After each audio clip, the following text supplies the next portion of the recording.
Now, if you've watched some shows, some movies, you've noticed that the French has earned a bad reputation, whether they're too fancy, too snooty, or too set in their ways. They just seem to be totally unapproachable. But Peugeot Philippines is definitely out to change that with this subcompact crossover SUV. What's going on, guys? Roy Robles here from Zigwheels.Ph, and today we've got this, the Peugeot 2008. 2K8 if you're fancy.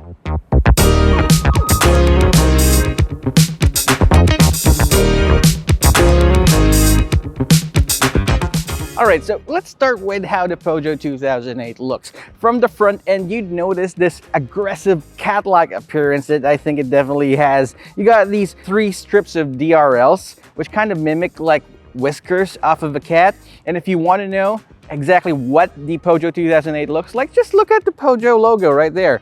It's a lion with their arms out like this.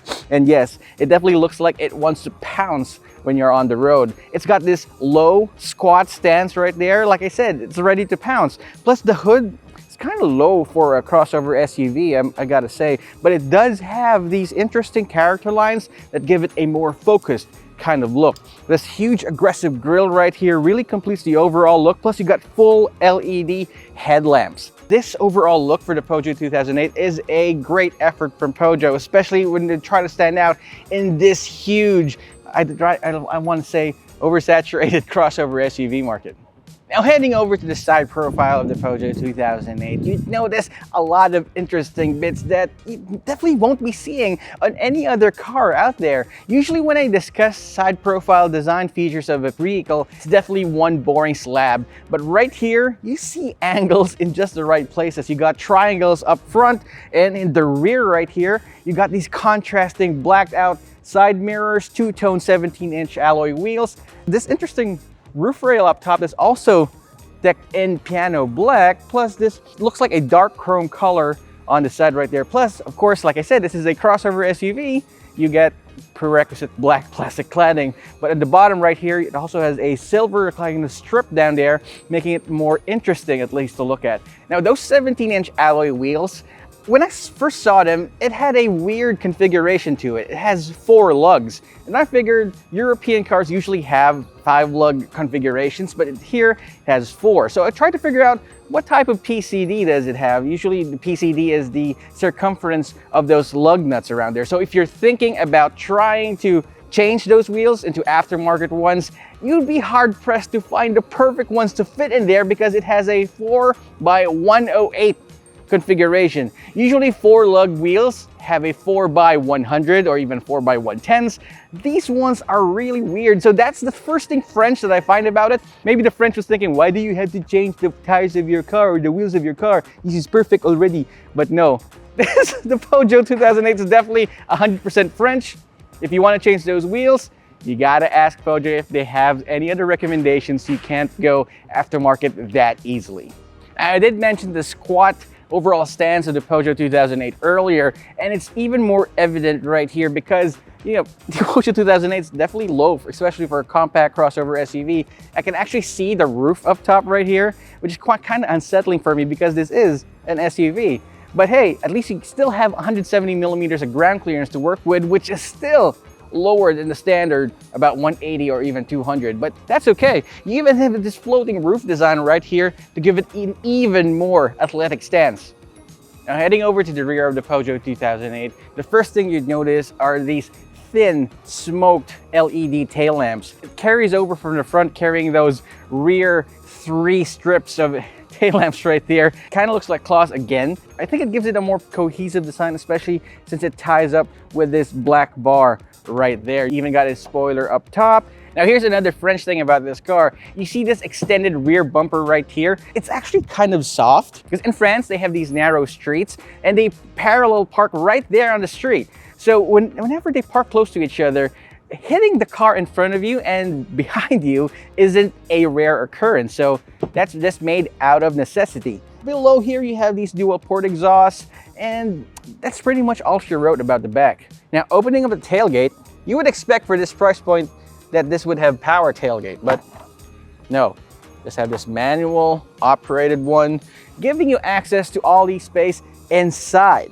Now the Peugeot 2008 definitely offers one of the biggest spaces, especially for luggage out back, but unfortunately the floor at the bottom is this soft cardboard kind of material, which I don't think will last 3 or 5 years down the road. You might want to consider replacing this with a harder material, maybe plastic, but at least you got a tonneau cover to cover all your stuff in.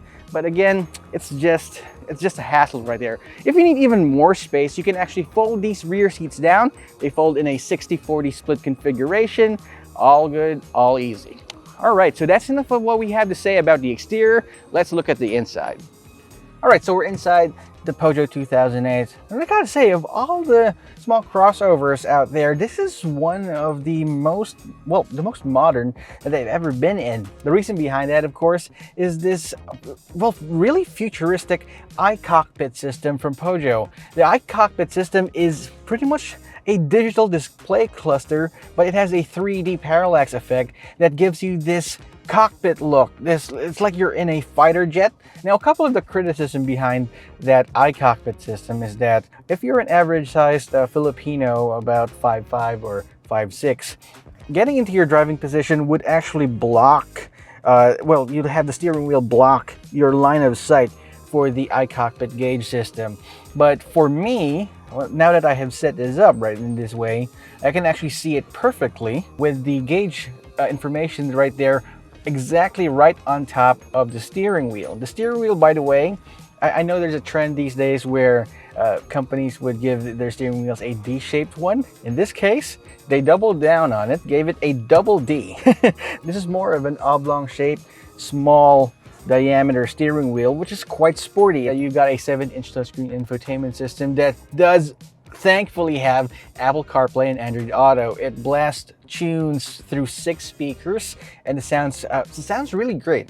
Now you got your shifter right here that helps you control the 6-speed automatic transmission. But one thing I don't like about that is that it kind of mimics and tries to look like a manual transmission shifter. Anyway, it is functional and it is nice. It does have the manual mode right there, and you also have this electronic parking brake, your drive mode selector. You've got 2 USB ports. The sculpting of the dashboard right here is very interesting. It's one of the most futuristic, one of the most interesting design languages that I've seen right here. You also have these faux carbon fiber looking kind of design, but once you touch it, it's definitely not carbon fiber, but at least it took the extra step to give it a little bit more contrast. Now, speaking of contrast, I don't like the piano black design here. You got piano black on almost the entire section of the center console. You even have piano black on the door handles. The part where you usually touch, it's right there, and it's just not, it's not ideal, guys. Even on the steering wheel, you've got piano black. Come on. It might be good when it comes to pictures and once you wipe it down, but no, it's not gonna work right there. Here's one more nitpick about this car. You've got nice switches right here for your AC, but if you want to control the AC system, you have to go straight to the infotainment system. If you want to control the fan speed and the temperature, you have to go right there. There's going to be a button there anyway, but nothing beats the tactile feel of actual buttons and knobs. All right, there are a lot of things to talk about here in the front, and I hope I covered it all. If you want to know more about this, drop me a comment in the comment section down below, and I'll make sure that I get to it and answer more of your questions. Again, piano black, no, enough of that piano black. Let's check out the second row seats. All right, so we're in the second row of the Peugeot 2008, and yep, there's nothing really much to write home about right here, apart from having map pockets on each side. You have ample room for your legs. I'm sitting behind myself in my optimum driving position, and I still have some leg room, and that's it. It's no muss, no fuss. Headroom is ample, but this is more of a, how you say, a more driver-centric vehicle again. So speaking of the drive, let's take us out on the road and see how that goes. All right, so we're behind the wheel of the Peugeot 2008. Under the hood, you've got a 1.2-liter turbocharged engine that makes 130 horsepower and 230 newton meters of torque. And I gotta say, the pull, oh yeah, that's a lot of power for a small SUV.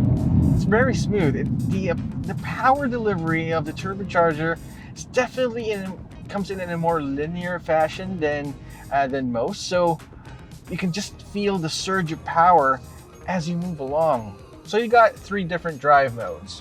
You have Eco, you got Normal, and you have Sport. So once you're in Eco mode, it definitely nerfs down the acceleration response just a little bit in order to make sure that you achieve the optimum type of acceleration to save on fuel.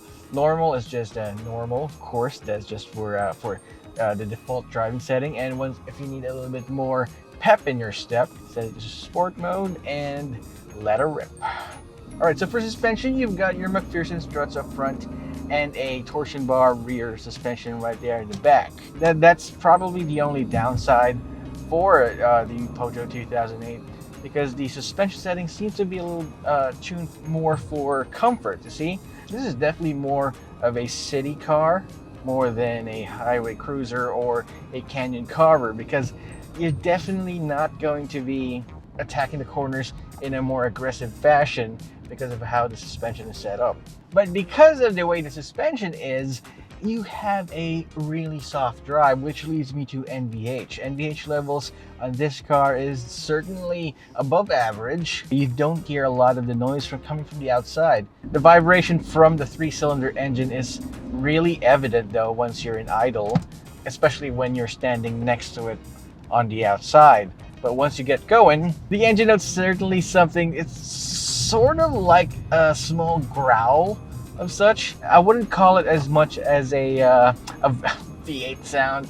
Let's just say it's kind of sporty and it's very inspiring to drive it. Okay, let's talk about fuel economy.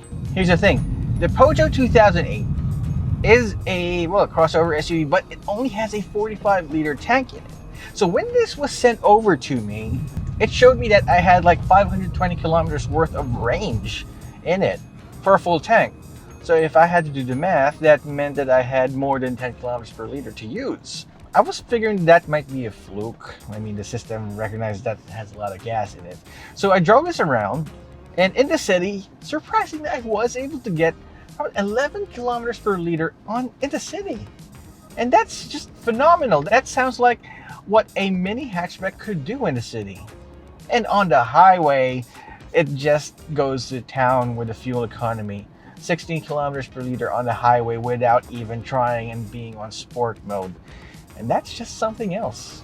All right, so safety features include forward collision warning system. Not only does it start to warn you that you're getting too close with the car that's in front of you, it actually applies a little bit more pressure in the brakes to make sure that the best stopping power can be achieved.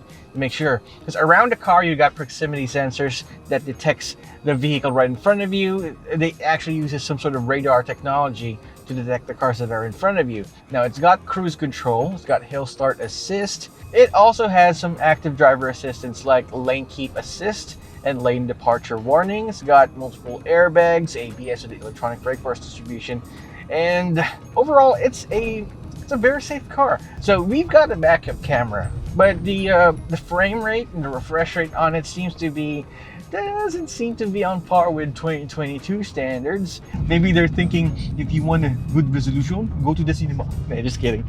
Anyway, it's passable. It's certainly usable, but I wish it had a better resolution. Pricing for the Peugeot 2008 for the loan variant, I might add, starts at 1,635,000 pesos. Now that's where things start to get a little tricky. Most of its competitors start at a way lower price point than that. I'd like to say that those in the market for a special kind of small crossover SUV will consider this type of vehicle and appreciate it for what it is. And I really think that if you put everything together, if you add them up, it's not going to be as logical as you can say, but just like what they say in Gestalt philosophy, the sum of all its parts will not equal the whole, right? So you don't add up this and add that. You have to experience it to appreciate it. And that's what Peugeot has been all about. I really appreciate that they actually try to bring down the pricing of this as much as they can with everything inside of it. But at the end of the day, it's still a legit European car through and through, and that's definitely something to think about. So there you have it, folks. It's a Peugeot 2008, and I think it definitely offers something different, something unique, especially in the crowded subcompact crossover SUV segment.